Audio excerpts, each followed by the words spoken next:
సంఘాన్ని ఏమంటారు అంటే ప్రభు అయిన యేసుక్రీస్తు రక్తములో కడగబడి ఏం జరిగింది? మనం కడగబడి అంటే మనం జస్టిఫికేషన్ జరిగింది. మనం లోకములో దేవుని ఎదుట నీతిమంతులుగా తీర్చబడ్డాం. ఏం జరిగింది? మనకి నీతిమంతులుగా తీర్చబడ్డాం. నీతిమంతులుగా తీర్చబడిన మనము రోజు దేవుని యొక్క సన్నిధిలో ప్రార్థనలో వాక్యాన్ని వింటూ మనం ఏం చేయాలంటే పరిశుద్ధపరచబడుతూ ఉండాలి. హల్లెలూయా. పరిశుద్ధపరచబడిన మనము ప్రభు రాకడ కొరకు మనం గ్లోరిఫికేషన్ మహిమపరచబడటానికి, మహిమలోనికి వెళ్ళడానికి మనం ఇక్కడ సిద్ధపడతాం. అర్థమవుతుందని మీకు? పుట్టుక, ఎదగడం, చావు అనే మూడు ఉంటాయి. దేవునిలో కూడా నీతిమంతుడిగా తీర్చబడ్డం, పరిశుద్ధపరచబడ్డం, తర్వాత మహిమ పరచబడ్డం, ఈ మూడు ఉంటాయి. పుట్టుక ఎలాగ మనకు జరిగిందో ప్రభు రక్తంలో కడగబడిన మనము నీతిమంతులమని పిలువబడుతున్నాం. నీతిమంతులుగా పిలువబడిన మనము రోజు ప్రభువులో ఎదిగితే పరిశుద్ధతను సంపూర్తి చేసుకుంటాం. పరిశుద్ధతను సంపూర్తి చేసుకున్న మనము, ప్రభువు కొరకు బ్రతుకుతున్న మనము ఆయన రెండవ రాకడలో ఎత్తబడి మహిమలోకి చేర్చబడతాం. హల్లెలూయా. సంఘముగా ఎందుకు కూడుకోవాలంటే ఈ మూడింటి కొరకు మనం కూడాలి. ఈ మూడింటి కొరకు మనం ఏం చేయాలి? కూడుకోవాలి. ఈరోజు పరిశుద్ధ గ్రంథంలో ఒక సంఘాన్ని మీకు జ్ఞాపకం చేస్తాను. ఆ సంఘానికి ఉన్న మంచి లక్షణాలను ఈరోజు మనందరం నేర్చుకోవడానికి ఇష్టపడతాం. ఏం చేయాలా? నేర్చుకోవాలి. సంఘాన్ని చూసి నేర్చుకోవడానికి మనం ఎప్పుడు సిద్ధపడాలి. చూడండి, లోకంలో మన పిల్లల్ని ఏం చేస్తారు? అలా చదువుకోవాలి, ఎలా సంపాదించాలి, అలా మనం బ్రతకాలి, ఇలా మనం ఉండాలి అని మన కుటుంబాలను చూపించమా? మన బిడ్డలకి మనం చూపించమా?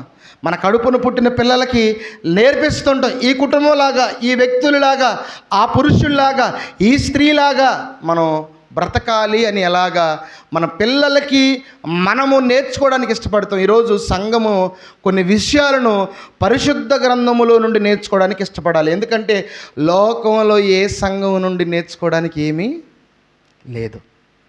అర్థమవుతుందక్క? ఏ సంఘం నుండి, ఈవెన్ మన సంఘం నుండి కూడా నేర్చుకునే ఏమీ ఉన్నాయంటారా? మన సంఘం నుండి నేర్చుకోవాలి ఇతర సంఘాలు అనే మాటలు ఏమైనా ఉన్నాయా? ఏమైనా ఉన్నాయంటారా? ఎందుకు ఏ సంఘం నుండి నేర్చుకోవడం? మన సంఘం నుండి కూడా ఏమి నేర్చుకునేది ఏమీ లేదు. మరి ఎక్కడ నేర్చుకోవాలంటే దేవుడు పరిశుద్ధ గ్రంథంలో కొన్ని సంఘాల గురించి రాయించాడు. ఈరోజు ఒక సంఘం నుండి మనం కొన్ని విషయాలను నేర్చుకుందాం. ఆ సంఘం నుండి నేర్చుకుందాం, ఈ సంఘం నుండి నేర్చుకుందాం. మన సంఘం నుండి ఏ సంఘం నుండి నేర్చుకునే విషయాలు ఏమీ లేవు. అన్నీ బొక్కలే, అన్నీ బొక్కలే. ఏ సంఘం నుండి నేర్చుకునే ఏమీ ఈ ఆధునిక క్రైస్తవ కాలంలో ఏమీ లేవు. అన్నీ కూడా సంఘంలో చెప్పుకునేవి, మంచివి, చూపించుకునేవి, కనపరుచుకునేవి. ఈ సంఘం అని చెప్పుకునేది ఏది? ఏ సంఘం చూసినా గురువింద కింద ఏముంటుందంట? నలుపు మచ్చ అన్నట్లు ప్రతి సంఘానికి ఏదో ఒక మచ్చ ఉంది, ఏదో ఒక నలుపు ఉంది, ఏదో ఒక బురద ఉంది, ఏదో ఒక మచ్చ ప్రతి సంఘాన్ని ఎత్తి చూపే విధంగానే ఉంది. కానీ పరిశుద్ధ గ్రంథంలో సంఘం ఉన్నాయి చూశారు, ఆ సంఘానికి ఇలాంటివి లేవు. హల్లెలూయా. మంచి నేర్చుకోవాలన్నా పరిశుద్ధ గ్రంథంలో రాయబడిన సంఘాలే, చెడు గురించి తెలుసుకోవాలన్నా పరిశుద్ధ గ్రంథంలో రాయబడిన సంఘాల నుండే తెలుసుకోవాలి. హల్లెలూయా. కాబట్టి ఈరోజు మన పరిశుద్ధ గ్రంథాన్ని తెరిచి రోమీలకు రాసిన పత్రిక 1వ అధ్యాయము 8 నుండి 15 వచనాలను మనం చదువుకుందాం. చూడండి, రోమీలకు రాసిన పత్రిక 1వ అధ్యాయము 8 నుండి 14 వచనాలను మనం చదువుకుందాం. 13 వచనాలను చదవండి.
లేదు. హల్లెలూయా. చదవబడిన మాటల్లో నుండి దేవుడు మనతో మాట్లాడునుగాక. చదివారు కదా, 8వ వచనం నుండి 13వ వచనం వరకు. ఇందులో మీకు ఒక 6 విషయాలను జ్ఞాపకం చేస్తాను. ఎన్ని గుర్తుంటాయా? 6 విషయాలు. 6 రోజులకి 6. 7వ రోజు మన మందిరానికి వస్తాం.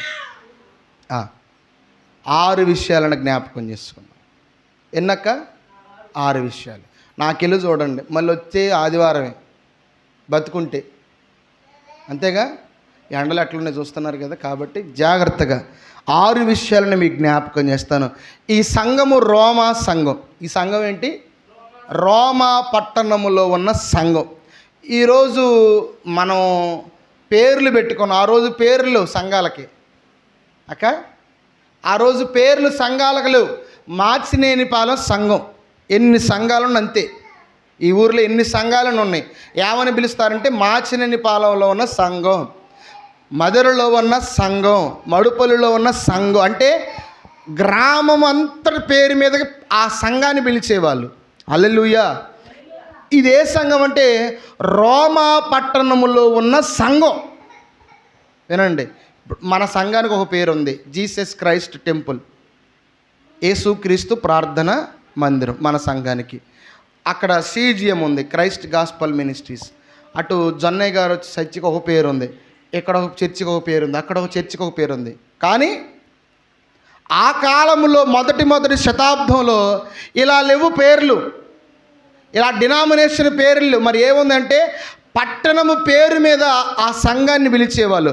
లవొదికీయలో ఉన్న సంఘం, ఎఫెసులో ఉన్న సంఘం, ఫిలిప్పులో ఉన్న సంఘం, రోమాలో ఉన్న సంఘం, కొరింథీలో ఉన్న సంఘం. అలాగా పట్టణం పేరు మీదుగా సంఘాన్ని పిలిచేవాళ్ళు. యెరూషలేములో ఉన్న సంఘం, అంతియోక్యలో ఉన్న సంఘం.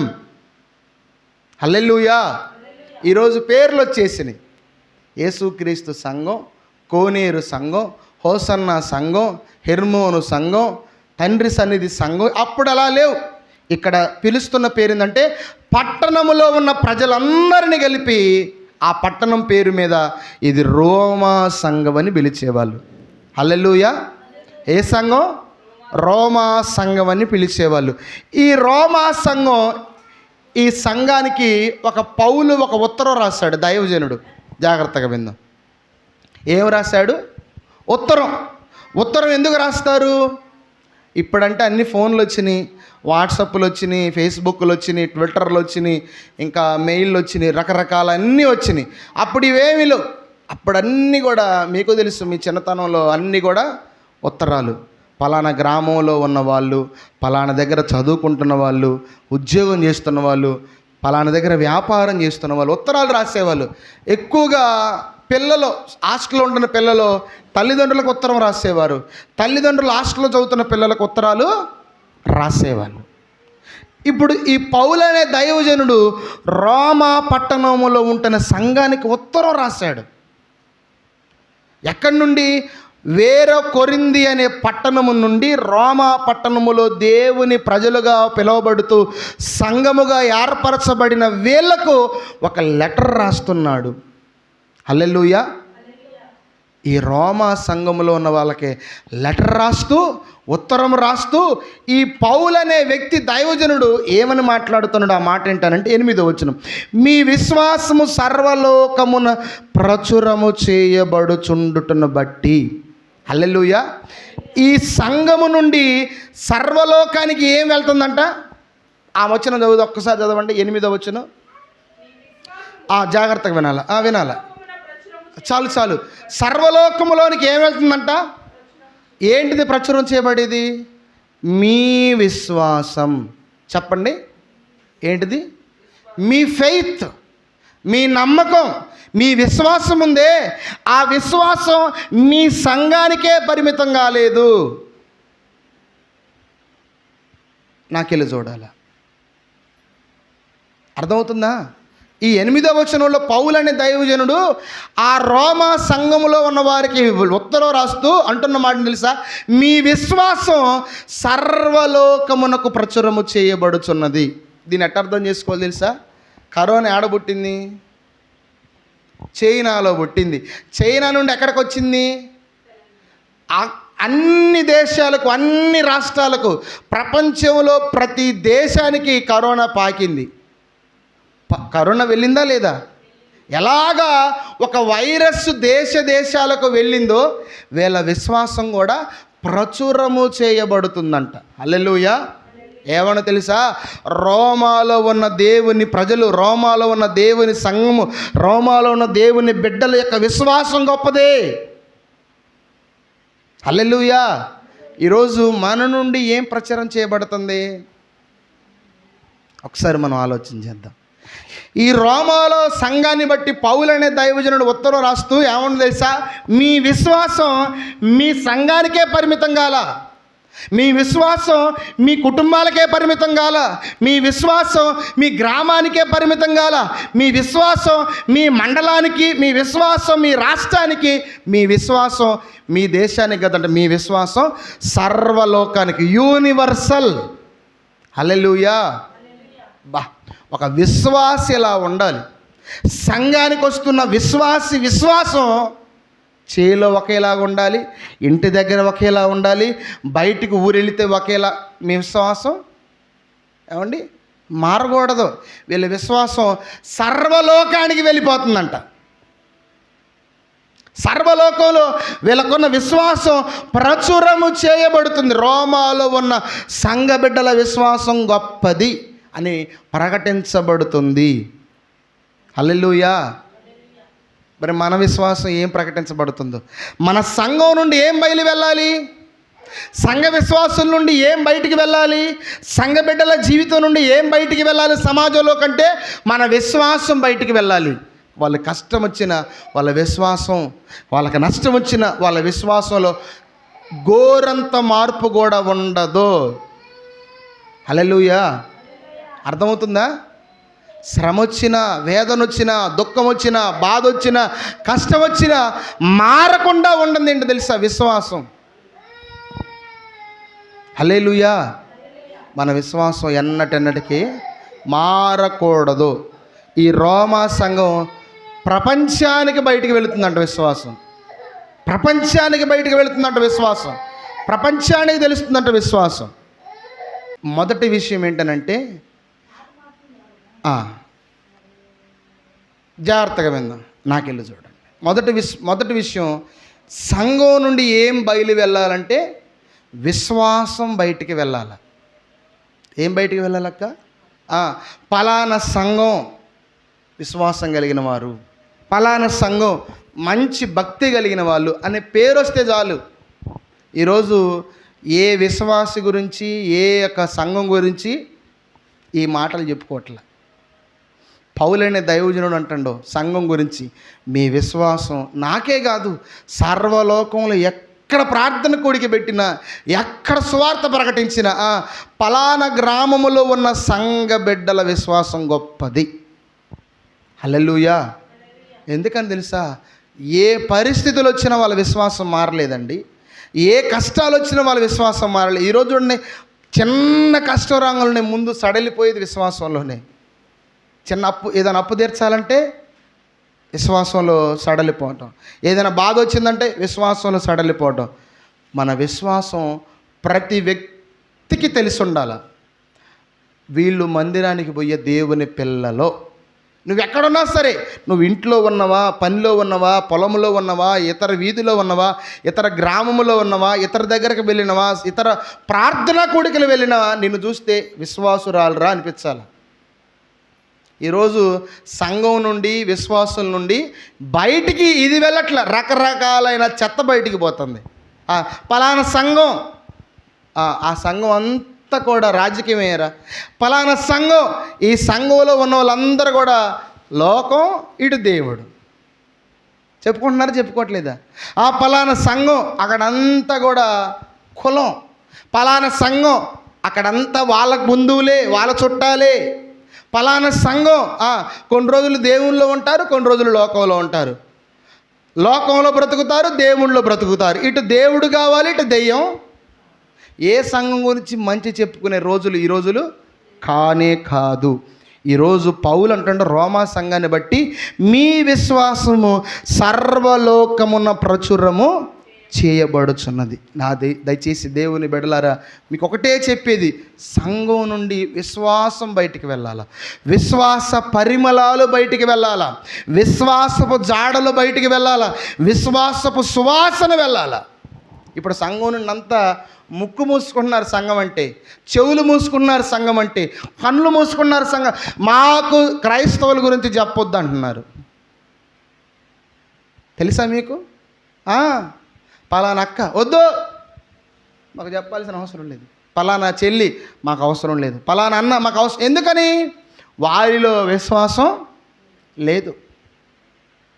విశ్వాసం లేదు. విశ్వాసం కోల్పోయారు, విశ్వాసాన్ని విడిచిపెట్టారు, విశ్వాసాన్ని కాదనుకుంటున్నారు. కానీ ఇక్కడ పౌలు అంటాడో, మీ విశ్వాసం మీ సంఘానికి, మీ కుటుంబానికి, మీ గ్రామానికే పరిమితం కాల, దేశాలు వ్యాపించుకుంటూ వచ్చింది. హల్లెలూయా. మీ విశ్వాసం గురించి మీ బంధువులు మాట్లాడాలి, మీ భక్తి గురించి మీ బిడ్డలు చెప్పాలి. మీరు కలిగి ఉన్న విశ్వాసాన్ని బట్టి మీరు ఏ గ్రామానికి వెళ్ళినా ఆ గ్రామంలో మీ గురించి సాక్ష్యం చెప్పాలి, మంచి విశ్వాసురాలు రాని. హల్లెలూయా. ఇటువంటి విశ్వాసం మనం కలిగి ఉండాలి. పట్టుదల కలిగి విశ్వాసం చేయాలి, పట్టుదల కలిగి మనం జీవించాలి. పౌలు అంటుండో, ఈ సంఘంతో మీ దగ్గర నుండి సర్వలోకానికి వెళుతుంది విశ్వాసం. హల్లెలూయా. మరొక మాటను చదువుకుందాం. ఈ సేవకుడు ఈ సంఘాన్ని బట్టి ఏమని చెప్తున్నా తెలుసా? కృతజ్ఞతాస్తుతులు. చూడండి, మొదట మీ అందరి నిమిత్తము యేసుక్రీస్తు ద్వారా నా దేవునికి కృతజ్ఞతాస్తుతులు ఎందుకు చెల్లిస్తానో తెలుసా? సంఘ బిడ్డలను బట్టి కృతజ్ఞతాస్తుతులు, సంఘ బిడ్డలను బట్టి, విశ్వాసులను బట్టి కృతజ్ఞతాస్తుతులు చెల్లిస్తాడు. ఎందుకు తెలుసా? వాళ్ళు సంఘములో చేస్తున్న పరిచర్యను బట్టి, సంఘం అంటే ప్రేమ బట్టి, సంఘాన్ని బట్టి, వాళ్ళు చేస్తున్న పరిచర్యను బట్టి. సేవకుడు అంటున్న, దేవా నాకు ఇటువంటి సంఘాన్ని ఇచ్చినందుకు నీకు కృతజ్ఞతలు అని చెప్పాల. కన్నీళ్ళు పెట్టుకోకూడదు సేవకుడు. ఏం పెట్టుకోకూడదు? కన్నీళ్ళు పెట్టుకోకూడదు. కొద్దిమంది అయినా సరే వీళ్ళ విశ్వాసాన్ని చూసి, వీళ్ళ పరిచర్యను చూసి, దేవుని మీద వీళ్ళకున్న నమ్మకాన్ని చూసి, నాకు ఇచ్చిన ఈ కొద్ది సంఘాన్ని బట్టి కూడా ప్రభువా నీకే మీరు అనుకుంటున్నారు వేల మంది, వందల మంది ఉన్న సంఘంలో ఉండే తలనొప్పి అంతా ఇంత కాదు. ఎరా, నలుగురు ఉంటేనే ఇంట్లో ఒక జెండు మంది సరిపోవట్లే. 100 మంది ఉన్న సంఘంలో ఎన్ని వాడాలో. ఒక విషయం చెప్పేనా, సంఘం పెరిగిన కొలది సేవకుడికి అనారోగ్యాలు పెరుగుతాయి. అది మాత్రం వాస్తవం. ఈ ఉత్తరం రాసిన ఈ పౌలు అనే దైవజనుడు పరిస్థితి ఏంటి తెలుసా? ఒక కన్ను నిండా ఎప్పుడు నీరు కారుతూనే ఉంటుంది. కంటి జబ్బు ఉన్న వ్యక్తి, దెబ్బలు తిన్న వ్యక్తి మన దగ్గరకు వచ్చి ఏ సేవకును చూడండి, ఏదో ఒక అనారోగ్యమే, ఏదో ఒక బలహీనతే. సంఘం పెరిగెత్తున్న కొలది సంఘాన్ని బట్టి భారంగా ప్రార్థన చేస్తారు కదా, అవన్నీ కూడా సేవకుడు భరించాల. హల్లెలూయా. మిమ్మల్ని బట్టి సేవకుడు కృతజ్ఞతలు చెల్లించేటట్లు మనం బ్రతకాల. కన్నీరు పెట్టుకోకూడదు. ఏంటో ప్రభువా ఆ అక్క రావడం లేదు, ఏంటో ప్రభువా ఈ అక్క మందిరానికి దూరం అవుతుంది, ఏంటో ప్రభువా ఆ చెల్లి రావడం లేదు, ఈ తమ్ముడు రావడం లేదని సేవకుడు ప్రభు సన్నిధిలో కన్నీరు కార్చకూడదు. మిమ్మల్ని బట్టి కృతజ్ఞతలు, థ్యాంక్స్. ఇచ్చిన 5గురైనా 10 మందినైనా ప్రభువులో భక్తిగా బ్రతుకుతున్నారని దేవునికి కృతజ్ఞతలు చెల్లించాలి. అట్లా ఉండాలి. ఏమండి, 100 మంది ముఠా కంటే గట్టిగా పనిచేసే ముఠా 10 మంది చాలు. 10 మంది చాలు. ఈ 10 మంది అయినా చాలరా, 4 ఎకరాలకు వస్తారా వాళ్ళు. 20 మంది అయినా కానీ 4 ఎకరాలు కావురా అంటారు. సేవకుడు కృతజ్ఞతలు చెల్లించాలి. మిమ్మల్ని బట్టి, మీ భక్తిని బట్టి, మీ విశ్వాసాన్ని బట్టి, మీ పరిచర్యను బట్టి, మీ ప్రార్థనను బట్టి, మీకు వచ్చిన కష్టాలలో ప్రభు కొరకు మీరు నమ్మకంగా నిలవడాన్ని బట్టి, మిమ్మల్ని బట్టి సేవకుడు థ్యాంక్స్ ప్రభువా నాకు ఇచ్చిన ఈ కొద్ది మందిని బట్టి కూడా నీ కృతజ్ఞతలు, నాకు ఇచ్చిన ఈ 5గురిని బట్టి 10 మందిని బట్టి కూడా నీకు స్తోత్రాలు ప్రభు అని మిమ్మల్ని బట్టి కృతజ్ఞతలు చెల్లించాలి తప్ప సేవకుడు మిమ్మల్ని బట్టి కన్నీరు విడవకూడదు. కన్నీరు విడవకూడదు. ఈరోజు చాలా సంఘాలు అలాగనే ఉన్నాయండి. చాలా మందిరాలు అదే పరిస్థితి. సేవకుడు సంఘాన్ని బట్టి కృతజ్ఞతలు చెల్లించట్లా. విశ్వాసులను బట్టి కృతజ్ఞతలు చెల్లించట్లా. ఎప్పుడు ఈ సంఘ బిడ్డలు ఏమైపోతారో, లోకంలోకి వెళుతుంది, లోకాశల్లోకి వెళుతుంది, లోక కోరికల్లో బ్రతుకుతుంది, అవే కావాలంటుంది, ఇది కావాలంటుంది అని ఏమైపోద్దని ఒక భయం. హల్లెలూయా. నిజంగా పైకి ఇలా కనపడతారు కానీ మందిరంలో సంఘ ఆరాధనలో 50 మంది రావాల్సిన వాళ్ళు 20 మందే వస్తే వాక్యం చెప్పి ఇంటికి వెళ్ళి ఎంత దుఃఖపడతారో సేవకుడు నాకు తెలుసు. మిగతా 30 మంది ఏమైపోయారు, మిగతా 10 మంది ఏమైపోయారు? నేను రాకపోతే ఏమైందిలే, నేను ఒక్కదాన్నే కదా, అందరూ పోతున్నారు కదా అని మనం ఆగిపోవచ్చు. కానీ ఆ ఒక్కళ్ళని బట్టి కూడా సేవకుడు దుఃఖమే. 99 గొర్రెలు ఉన్నాయి, ఒక గొర్రె పోతే పోని అనుకోలేదు కాపరి. ఆ ఒక్క గొర్రె కూడా నాకు కావాలి. దేవునికి మహిమ కలుగునుగాక. సేవకుడు మిమ్మల్ని బట్టి, సంఘాన్ని బట్టి కృతజ్ఞతలు చెల్లించాలి. అలా మనం బ్రతకాలి, అలా మనం జీవించాలి. అయ్యా, ఎప్పుడు మమ్మల్ని బట్టి మా సేవకుడు కన్నీరు విడవకూడదు, మమ్మల్ని బట్టి మా సేవకుడు కృతజ్ఞతలు చెల్లించేటట్లు మేము బ్రతకాలి అని బ్రతకాలి. ఈ సంఘాన్ని బట్టి సేవకుడు ఏమన్నా తెలుసా? రోమా పట్టణంలో ఉన్న సంఘాన్ని బట్టి, దేవా నీకే కృతజ్ఞతలు, నాకు ఇచ్చిన ఈ సంఘాన్ని బట్టి నీకు స్తోత్రాలు ప్రభువా, నాకు ఇచ్చిన ఈ కొద్ది మందిని బట్టి నీకు వందనాలు ప్రభు అని దేవునికి కృతజ్ఞతలు చెల్లిస్తున్నాడు. ఇందాకలా ఆ సంఘం కలిగిన విశ్వాసము సర్వలోకములోనికి చెప్పబడుతుందంట. ఆ పట్టణంలో ఉన్న దేవుని పిల్లలు ఎంత భక్తిపరులని ప్రతి ఒక్కళ్ళు చెప్పుకుంటున్నారు. ఆ ఒక్కళ్ళు చెప్పుకునే దాన్ని బట్టి దేవుని సేవకుడు ఏమని తెలుసా? ఇటువంటి సంఘాన్ని బట్టి నీకే కృతజ్ఞతలు ప్రభు అని కృతజ్ఞతలు చెల్లిస్తుండో ఈ సంఘాన్ని బట్టి. మూడో విషయం చూడండి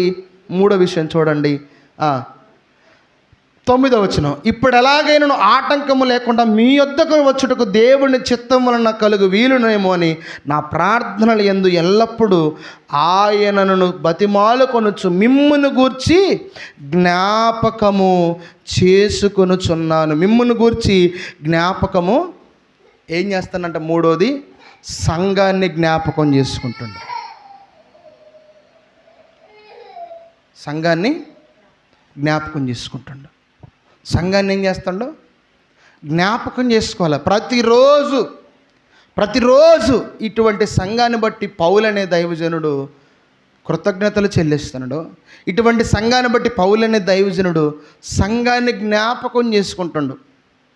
ఈరోజు మనమే, అయ్యగారు ప్రార్థనలో మమ్మల్ని జ్ఞాపకం చేసుకోండి. ఏందమ్మా అంటే, మా పిల్లలకి పెళ్లి కావడం లేదు, నా భర్తకి అనారోగ్యంగా ఉంది, అప్పులు తెరవడం లేదు, పిల్లలు సరిగ్గా నా మాట వినడం లేదు, మీ ప్రార్థనలు మమ్మల్ని ఇలా నా జ్ఞాపకం చేసుకోవాల్సింది సంఘాన్ని గురించి సేవకుడు. ఇలా కాదు, ఇలా జ్ఞాపకం చేసుకోకూడదు, ఎడతెగక జ్ఞాపకం చేసుకుంటాడు. ఎందుకని? మిమ్మల్ని చూడాలని ప్రభు సన్నిధిలో జ్ఞాపకం చేసుకున్నాడు. ప్రభువా, నేను వెళ్ళాలి, వారిని కలవాలి, వారిని జ్ఞాపకం చేసుకుంటూ ఉంటుండే. ఈరోజు నిజం చెప్తున్నా కదా, ఎప్పుడైనా సరే సేవకుడు మోకరించి సంఘం కొరకు ప్రార్థన చేయాలని మొదలు పెడితే చూడాలని కంటే కూడా వాళ్ళకున్న సమస్యలు ఎక్కువ జ్ఞాపకం వస్తాయి. హల్లెలూయా. మిమ్మల్ని బట్టి కృతజ్ఞతలు చెల్లించడమే కట్టి మిమ్మల్ని బట్టి సేవకుడికి ఎక్కువ దుఃఖమే కలుగుతుంది. ఈ సంఘాన్ని ఏమని తెలుసా? ఇటువంటి సంఘాన్ని ఎక్కడో నేను కొరింథీ పట్టణములు దూరంగా ఉన్న మిమ్మల్ని వచ్చి త్వరగా కలుసుకోవాలి. హల్లెలూయా. ఎలా ఉండాలి తెలుసా? మా సేవకుడు మమ్మల్ని త్వరగా వచ్చి కలవాలి, మా ఇరుకులలో, మా ఇబ్బందులలో మమ్మల్ని పరామర్శించాలనే విధంగా సంఘం బ్రతకాల. హల్లెలూయా. జరిగితే జరిగిందిలే, అయితే అయిందిలే. ఎందుకని? మందిరానికి రాదు కదా, మందిరానికి వచ్చేవాళ్ళు కాదు కదా. మందిరానికి వచ్చే వాళ్ళకైతే త్వరగా బయలుదేరి వెళ్ళిపోతారండి సేవకుడు. మందిరానికి రాని వాళ్ళని బట్టి పెద్దగా పట్టించుకోడు, పెద్దగా ఆలోచన చేయడు, పెద్దగా ఏమి పట్టించుకోరు. జరిగితే జరిగిందిలే, అయితే అయ్యిందిలే, ఇలానే ఉంటారు. కానీ ఈ దైవజనుడు మాట్లాడుతున్న మాట తెలుసా? చూడాలనే ఆశ, వారి నిమిత్తం ప్రార్థన చేస్తూ వారిని జ్ఞాపకం చేసుకుంటుండో. హల్లెలూయా. మూడో విషయం, మొదటి విషయం, ఆ సంఘ విశ్వాసుల యొక్క విశ్వాసం సర్వలోకములు అందరికీ ప్రకటించబడుతుంది. రెండవది, ఆ సంఘాన్ని బట్టి దేవునికి కృతజ్ఞతలు చెల్లిస్తున్నాడు. మూడవది, ఆ సంఘాన్ని చూడాలని పౌలు ఆశతో ఉన్నాడు.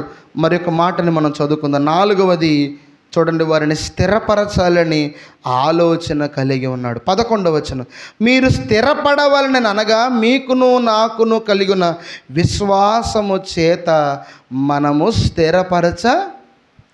పౌలనే దైవజనుడు ఈ సంఘానికి ఉత్తరం రాస్తూ వారిని స్థిరపరచాలని ఇష్టపడుతున్నాడు. చెప్పండి, ఎందుకు ఆదివారం ప్రార్థన, ఎందుకు మిగతా రోజుల్లో ప్రార్థన అంటే మిమ్మల్ని ప్రభువులో స్థిరపరచడానికి, దేవుని వాక్యం చేత మిమ్మల్ని బలపరచడానికి, ఆ వాక్యము చేత మీ ఆత్మీయ జీవితాన్ని కాస్త పురికొల్పడానికి.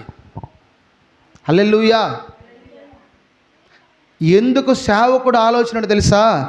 వారిని వెళ్ళి కలిసి చూసి వారికి వాక్యం బోధించి దేవునిలో స్థిరపరచాలి, స్థిరపరచాలి, స్థిరపరచాలి, స్థిరపరచాలి.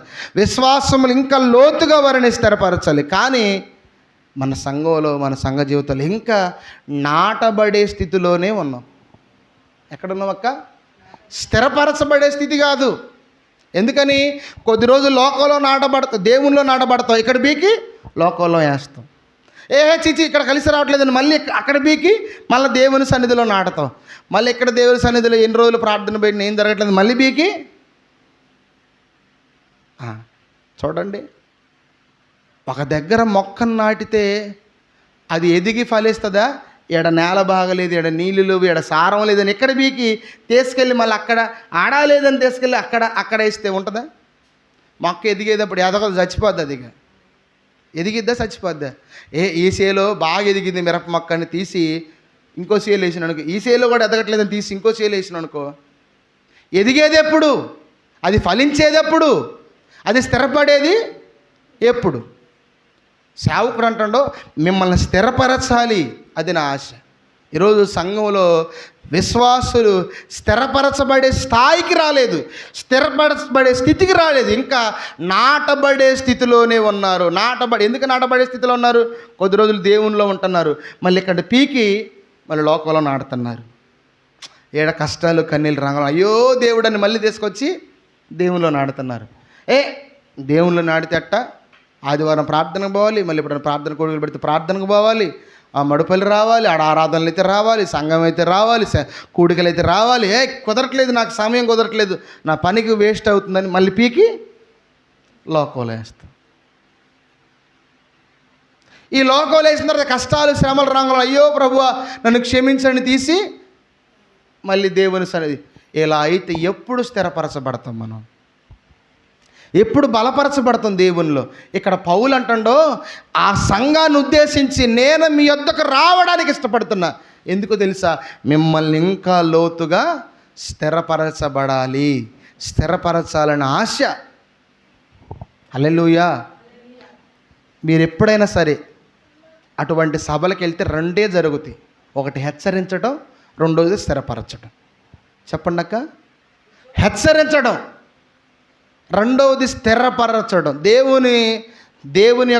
దేవునికి సేవకుడికి దేవుడు ఖచ్చితంగా ప్రేరేపణిస్తాడు. సంఘాన్ని బట్టి అక్కడ వారిని హెచ్చరించాలా, సంఘాన్ని బట్టి అక్కడ వారిని స్థిరపరచాలని ఖచ్చితంగా హెచ్చరిస్తాడు. తెలుసా మీకు ఆ విషయం? స్టూడెంట్స్కి టీచర్ విషయం ఎలా తెలిసిపోద్దో విశ్వాసులకి. మీరు కొత్తయ్య గారిని పిలిచారనుకో, నేను ఆయన మిమ్మల్ని గురించి నేను చెప్పాల్సిన అవసరం లేదు, దేవుడే బయలుపరిచి ఏం మాట్లాడో అది మాట్లాడిస్తాడు. మీరు నిన్న సభకి వెళ్ళారు కదా, సభలో జరిగేది రెండు ప్రసంగాలు ఉంటాయి. ఒకటి స్థిరపరచడం, రెండోది హెచ్చరించడం. ఎందుకని హెచ్చరిస్తారు? నీ బ్రతుకు, నీ జీవితం బాగాలేదు, లోకంలో నాటబడుతున్నావు, కొన్ని రోజులు దేవునిలో నాటబడుతున్నావు, లోకంలో ఉంటున్నావు, దేవునిలో ఉంటున్నావు. ఒకవేళ నువ్వు దేవునిలోనే నాటబడితే ఇక నిన్ను స్థిరపరచడానికి సేవకుడు తన వాక్యం ద్వారా నీకుతో మాట్లాడుతూ ఉంటాడు. హల్లెలూయా. రాత్రి మీతో దేవుడు ఏం మాట్లాడాడో ఒకసారి జ్ఞాపకం చేసుకోండి. మిమ్మల్ని హెచ్చరించాడా? మీ భక్తి జీవితాన్ని బట్టి ఇంకా మీరు స్థిరపడాలని దేవుని సేవకుడు మీతో మాట్లాడుకుంటూ వచ్చాడు. హల్లెలూయా. దేవుడు 2 విషయాలు మనతో నేను హెచ్చరిస్తుంటాడు. పరిస్థితి బాగోపోతే నువ్వు బాగుంటే ఆయనలో స్థిరపరచడానికి నిన్ను దేవుడు తన వాక్యము చేత లోతుగా నాటబట్టడానికి ఇష్టపడతాడు. ఈ సంఘాన్ని ఏమంటే తెలుసా, నేను మీ వద్దకు వచ్చి మిమ్మల్ని స్థిరపరచాలని ఇష్టపడుతున్నాను. హల్లెలూయా. ఇది 4వ విషయం. ఇంకొక 2 విషయాలు నేను చెప్పేసి నేను ముగిస్తాను. చూడండి, ఒకరి విశ్వాసము చేత ఒకరము ఆదరణ పొందవలనని చెప్పండి. మీ విశ్వాసము చేత నేను కూడా బలపరచబడాలని ఇష్టపడుతున్నాను. అదే కదా, చూడండి 11వ వచనంలో, మీరు స్థిరపడవలనని అనగా మీకును నాకు కలిగిన విశ్వాసము చేత, అనగా మనం ఒకరి విశ్వాసము చేత ఒకరము ఆదరణ పొందవలనని. హల్లెలూయా. ఏంటంట? మీకున్న విశ్వాసాన్ని బట్టి సేవకుడు ఆదరించబడతాడు. సేవకుడు ఉన్న విశ్వాసాన్ని బట్టి సంఘం ఆదరించబడుతుంది. హల్లెలూయా. జరిగేది 2. ఇక్కడ అంటుండో సంఘ విశ్వాసాన్ని బట్టి సేవకుడు బలపడాలంటుండు. సంఘ ప్రార్థనను బట్టి సేవకుడు బలంగా ఉండాలనుకుంటుండు. సంఘ విశ్వాసాన్ని బట్టి సేవకుడు ఇంకా ప్రభు పరిచర్య చేయడానికి ఇష్టగలిగి ఉన్నాడు. హల్లెలూయా. ఈ రోమా సంఘాన్ని, రోమాలో ఉన్న దేవుని ప్రజలను ఉద్దేశించి పౌలు ఉత్తరం రాస్తున్న 5వ మాట ఏంటో తెలుసా? మీకున్న విశ్వాసం గొప్పది. మీ విశ్వాసాన్ని చూసి అప్పుడప్పుడు నేను బలహీనపరచబడుతున్నాను. మీకు ఒక విషయం తెలుసా? అప్పుడప్పుడు నేను కూడా ఆలోచన చేస్తాను, ప్రభువా అసలు ఇంతకీ ఈ ఊరు నన్ను పంపించినవా లేదా అని. ఈ ఊరికి నన్ను పంపించినవా లేదా ప్రభువా అని ఒక్కోసారి బలహీనపడ్డప్పుడు ఇక్కడికి వచ్చిన తర్వాత మిమ్మల్ని చూసి మీరు చేస్తున్న ప్రార్థనను బట్టి, మీ విశ్వాసాన్ని బట్టి, లేదయ్యా నువ్వు నన్ను పంపించావనే ఆదరణ పొందుతుంటా. హల్లెలూయా. అర్థమవుతుందా? సేవకుడుకున్న విశ్వాసం చేత సంఘం బలపరచబడాలి, సంఘానికున్న విశ్వాసం చేత సేవకుడు బలపరచబడాలి. మనం పేతురు గురించి మీతో మాట్లాడిన అపోస్తల కార్యాలు 12వ అధ్యాయంలో సంఘం ఆసక్తిగా ప్రార్థన చేస్తుంది. దేవదూత ఎక్కడికి వెళ్ళింది? ఎక్కడికి వచ్చింది దేవదూత? సంఘం దగ్గరకా చెరసాల దగ్గరకా? సంఘం దగ్గరకు వచ్చిందా? రాలా. సంఘం ఆసక్తిగా ప్రార్థన చేస్తుంటే బలహీనతలో ఉన్న సేవకుడు ఎక్కడైతే చెరసాలనో అక్కడికి వెళ్ళింది. అంటే సంఘం బలంగా ప్రార్థన చేస్తున్నప్పుడు, సేవకుడు బలహీనంగా ఉన్నప్పుడు ఈ సంఘ ప్రార్థన బట్టి సేవకుడు బలం పొందుకుంటాడు. ఎప్పుడు ఈ సంఘం బలహీనపరచబడుతుందో సేవకుడు బలం పొందుకొని సంఘాన్ని కూడా బలపరచాలి. హల్లెలూయా. మీకున్న విశ్వాసం చేత నేను బలం పొందాలి, నాకున్న విశ్వాసం చేత నేనేం చెప్తుంటా, దేవుడిచ్చిన ఆలోచనలను బట్టి మీతో మాట్లాడుతూ ఉంటా. మనం బలహీనపరచబడాల్సిన అవసరం లేదు, భయపడాల్సిన అవసరం లేదు. మనం ఈ తరంలో కష్టపడి సేవ జరిగిస్తే వచ్చే తరానికి సేవ బాగుంటుందని మిమ్మల్ని కూడా నేను ఏం చేస్తుంటా, బలపరుస్తానా లేదా? హల్లెలూయా. ఈ తరంలో మనం బలహీనపరచబడాల్సిన అవసరం లేదు. ఈ తరంలో 4గురుమే ఉన్నాం, అయ్యో 5గురుమే ఉన్నాం, కొద్దిమందిమే ఉన్నాం అని మనం భయం చెందాల్సిన అవసరం లేదు, బలహీనపరచబడాల్సిన అవసరం లేదు. కానీ ఈ తరం మనం కష్టపడి ప్రభు సన్నిధిలో పరిచర్య చేస్తే వచ్చే తరం దీవెనకరంగా మార్చబడుతుంది. హల్లెలూయా. వచ్చే తరం ఆశీర్వాదకరంగా మార్చబడుతుంది. మీకున్న విశ్వాసం సేవకుని బలపరచాలి, సేవకుడుకున్న విశ్వాసం సంఘాన్ని బలపరచాలి. పౌలు అందుకే అంటుండు, మీకును నాకును కలిగి ఉన్న ఒకరి విశ్వాసం వలన ఆదరణ పొందాలి, నెమ్మది పొందాలి. ప్రతి ఇరుకులలో, ఇబ్బందులలో ఒకరి విశ్వాసం వలన ఒకరు బలము పొందుకోవాలి. హల్లెలూయా. బలహీనపరచబడాల్సిన అవసరం లేదు. నేను ఎప్పుడైతే బలహీనతలో ఉన్నానో వెంటనే మనకు ఎవరు గుర్తుకు రావాలి? సేవకుడు గుర్తుకు రావాలి. ఎవరు గుర్తుకు రావాలి? సేవకుడు గుర్తుకు రావాలి. అయ్యో నాకు బలహీనతకు వచ్చింది, నేను బలహీనతలో ఉన్నాను, సేవకుడు గుర్తుకు రావాలి. సేవకుడితో ప్రార్థన చేయించుకోవాలి. ఐదో విషయం, ఇంకొక విషయం చెప్పేసి నేను ముగిస్తాను. ఏం జరగాల? పౌలు అనే దైవజనుడి సంఘాన్ని గురించి రాస్తూ, ఈ సంఘం విశ్వాసం కలిగింది, ఆ విశ్వాసం ప్రజలందరికీ తెలియబడుచు వస్తుంది. రెండవది, ఈ సంఘాన్ని బట్టి సేవకుడు కృతజ్ఞతలు చెల్లిస్తూ, నాకు ఇచ్చిన ఇట్టి సంఘాన్ని బట్టి నీకు వందనాలు ప్రభు అని కృతజ్ఞతలు చెల్లిస్తున్నాడు. సంఘాన్ని బట్టి సేవకుడు జ్ఞాపకం చేసుకుంటూ ఈ సంఘాన్ని బట్టి ప్రార్థన చేస్తున్నాడు. ఈ సంఘాన్ని చూడాలనే ఆశ, సంఘ పరిస్థితిని బట్టి సంఘాన్ని చూడాలనే ఆశ. ఐదవది, సంఘాన్ని బలపరచాలనే ఆశ, సంఘాన్ని స్థిరపరచాలనే ఆశ, సంఘాన్ని దేవునులు ఇంకను లోతుగా ప్రభు కొరకు వాళ్ళని బలపరచాలనే ఆశ. చివరిగా మనం ఒక్క మాట చూసుకొని మనం ముగించుకుందాం. చూడండి, ఆత్మ సంబంధమైన వరము, 12వ వచనం. ఆత్మ సంబంధమైన కృపావరము ఏదైనా మీకు ఇచ్చుటకు మిమ్మును చూడవలనని మిగుల అపేక్షించుచున్నాను. హల్లెలూయా. చివరికి దైవజనుడు సంఘాన్ని చూస్తూ గమనిస్తూ ఏమంటాడో తెలుసా? నీకేదైనా ఒక వరాన్ని ఇవ్వడానికి నేను ఇష్టపడుతున్నాను. ఏమివ్వాలా? సంఘానికి ఏమివ్వాలా దైవజనుడు? సంఘానికి ఏమివ్వాలా దైవజనుడు అంటే, దేవుని యొద్ద నుండి కృపావరం ఏదైనా ఒకటి మనకిచ్చేటట్లు మనం బ్రతకాల. హల్లెలూయా. అయ్యగారి దగ్గర ఏముంటేలే అని అనుకోవద్దు. సేవకుడుకున్న ఆధిక్యతలు వేరు, విశ్వాసకున్న ఆధిక్యతలు వేరు. మీరు చేస్తే ప్రార్థన ఒకలాగా ఉంటుంది, సేవకుడిగా చేస్తే ప్రార్థన ఒకలా ఉంటుంది. ఏమంటుండే దైవజనుడు? సంఘాన్ని చూస్తూ మీ వద్దకు వచ్చి ఏదైనా ఒక కృపావరాన్ని ఇవ్వాలా, అంతే. మన యొద్దకు సేవకుడు వచ్చి దీవించే వెళ్ళాలా, మన యొద్దకు వచ్చి సేవకుడు మనల్ని బలపరిచే వెళ్ళాలా, దేవుని యొక్క దైవికమైన ఆశీర్వాదాలు పట్టుకొని వచ్చి మనల్ని దీవించి వెళ్ళాలా. హల్లెలూయా. నేను రీసెంట్గా ఒక వీడియో చూశాను. ఆ అమ్మాయి పేరు జెస్సీ. పాటలు బాగా పాడుతుంది. ఇప్పుడు దేవుని పాటలు బాగా పాడుతుంది. పాడుతున్న సమయంలో ఒక 8 సంవత్సరాల క్రితం, 8-10 సంవత్సరాల క్రితం, చిన్న వయసు, విశాఖపట్నంలో జఫన్యా శాస్త్రి గారి దగ్గర ఒక పాట పాడింది. పాట పాడిన తర్వాత దైవజనులు డేవిడ్ రాజు గారు ఏసన్న గారితో కలిసి సేవ చేసిండు హోసన్న మినిస్ట్రీస్లో. ఆయన కూడా పాట విని పాట బాగా మంచిగా ఆత్మీయంగా పాడింది. పెద్ద దైవజనులు ఏసన్న గారు అంత దైవజనుడు, కుర్చీలో కూర్చున్న దైవజనుడు పాట పాడిన తర్వాత దగ్గరగా పిలిచి ఈ దైవజనుడే కానుకబెట్టి దీవించాడంట. హల్లెలూయా. అర్థమవుతుంది మీకు? ఈయనే ఆ పాప పెట్టట్లా, చిన్న పాప ఇంతే ఉంది. ఇప్పుడు ఆ అమ్మాయి పెద్ద వయసు అయింది. స్టేజీల మీద ఎక్కడ పాటలు పాడాలన్నా ఆ పాపే, ఆ సిస్టర్ జెస్సీ. ఈ అమ్మాయికి ఆయనే కానుక పెట్టి దేవుడు నిన్ను దీవించుతున్నాడు, నిన్ను బహుగా వాడుకొనబోతున్నాడు అని సేవకుడు దీవించాడు.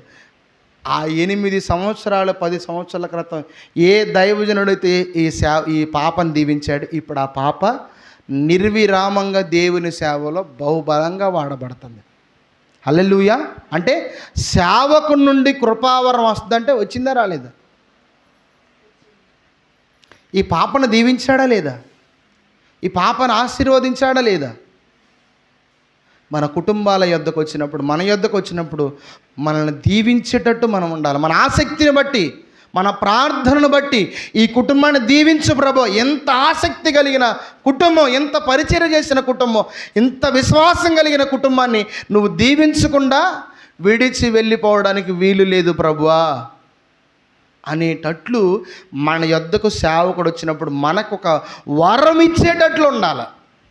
అంతేగాని ఈ కుటుంబం అంతే, ఈ కుటుంబం దరిద్రతలో ఉండాలి, ఈ కుటుంబం దుఃఖంలో ఉండాలి, ఈ కుటుంబం ఇలాగనే చావాలి అనే సేవకుడు తన నోటి నుండి శాపవచనాలు కుటుంబాన్ని బట్టి పలకకూడదు. పలికాడు అంటే ఎంత నీచమైన కుటుంబం అయితే అలా బలుగుతుందో ఒకసారి మనం అర్థం చేసుకోవాలి.